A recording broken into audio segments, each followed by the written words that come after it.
In a crazy turn of event, guys, Stadium Creator is apparently coming to MLB The Show 21. That's going to be on PlayStation 4, PlayStation 5, Xbox, and Xbox Series X. In the description of the video on PlayStation's channel, there's a little blurb that says there are more ways to play than ever before in MLB The Show 21. Fire up the new Stadium Creator mode and build the next great ballpark. So in this video, I wanted to talk about the design systems, the potential design system for Stadium Creator. Because I think there's a lot of chatter. As soon as I saw people see it was in the description, there's a lot of talk on, oh, I hope it's not like this, or man, it's going to be a major dub or a major L depending on how they do it. Or even people like Mighty talking about he wanted to build the field from Backyard Baseball, which, man, that brought back so many memories. And of course, we've seen Out of the Park Baseball introduce a Stadium Creator this year, the one that we've talked about so many times before. MVP, I think it was 04 or 05,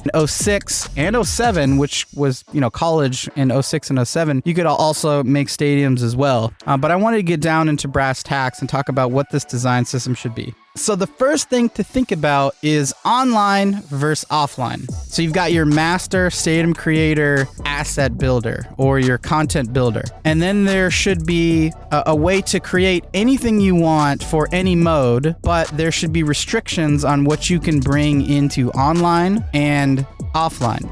So the idea is offline, you could really make whatever stadium you wanted. I saw Movie Gaming say, I want to make double Fenway and have 300-foot walls in left and right. I don't know if we want that to happen, right, for online. Here's what I would propose. You basically elect, I want to make something for offline and I want to make something for offline, or both, or just one or the other. Now, once you select that, it's almost like starting a new project when you make a video or make a new PowerPoint presentation. You basically determine what the use case for this project's going to be. Now, once you've selected that, a little dialogue might pop up and say, this is the point of no return. You cannot change this as you've gone forward. Now you're in the Stadium Builder. And depending on what you said, if you would then have an asset pack. And that asset pack would be all the different things you can add or put into the stadium. In addition to that, there would be background selection. So there might be 10, 20, 30 different themes of like where you want to be.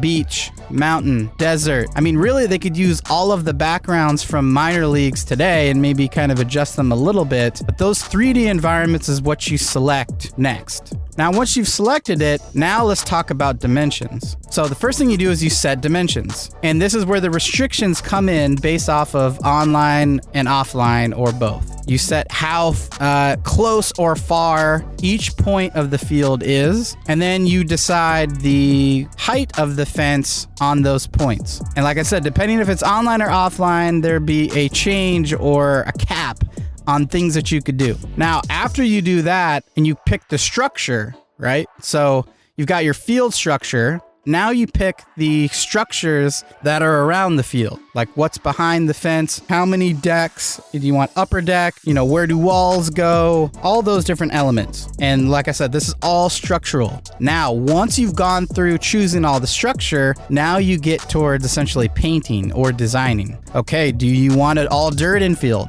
Do you want field turf? Do you want AstroTurf? Do you want the entire field to be grass? Do you want the fence? Do you want ivy on it? Do you want it to be brick? And this is where the painting of the structure comes in. That's for on the field. The next thing you do is move on outside of the field. And this is where there's a whole other set of asset packs that come in. I was playing Tony Hawk's Pro Skater, and I was thinking about like that whole system, right? We have all these different assets that you could use to build your skate park. Trees, buildings, rafters, or stadium seating, box seating, whatever it may be. You could then place all of these things outside of the field because it's not going to impact the field so much. It's going to just the environment that you want from your stadium. And then that's where you can really pick stock made prefab assets like you can can in things like, Fallout. Or you could cluster to cluster, like chair to chair, seat to seat, box to box, row to row, grandstand to grandstand. And now once you've gone through that, then maybe there's places that you want to choose advertisements, right? Like, where do you want advertisements to show up? Where do you want your logos to be? What type of scoreboard do you want? What do you want it to look like?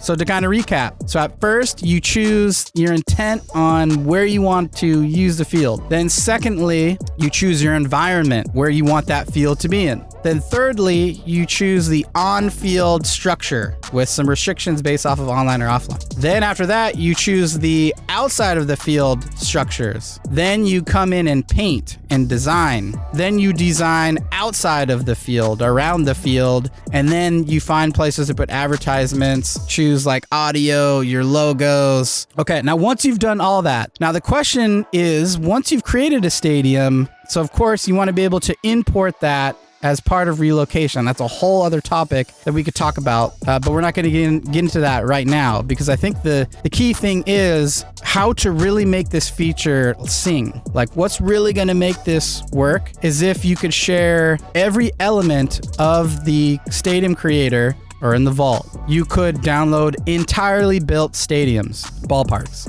or you could download structures or designs, or you could download environments or structures around the field, or you could download elements that are created to be used, like palm trees or specific type of seating or a scoreboard. And so you want to be able to take down to the singular, like prefab asset or the player created asset, all the way up to the entire stadium, and allow people to share those things, because open source user generated content is how we're going to make this thing really work. Open source user generated content, that's what TikTok's built off of. And so what that means is someone may create something and upload something, and then someone will take that and remix it and build onto it. And that's how you get communities to build entirely accurate rosters, right? Like that's happened on the roster side. A roster project of a bunch of people. Now we want stadium projects, real life stadiums, fictional stadiums, fantasy stadiums. So I can't wait to see exactly all the features, what exactly Stadium Creator is going to be like.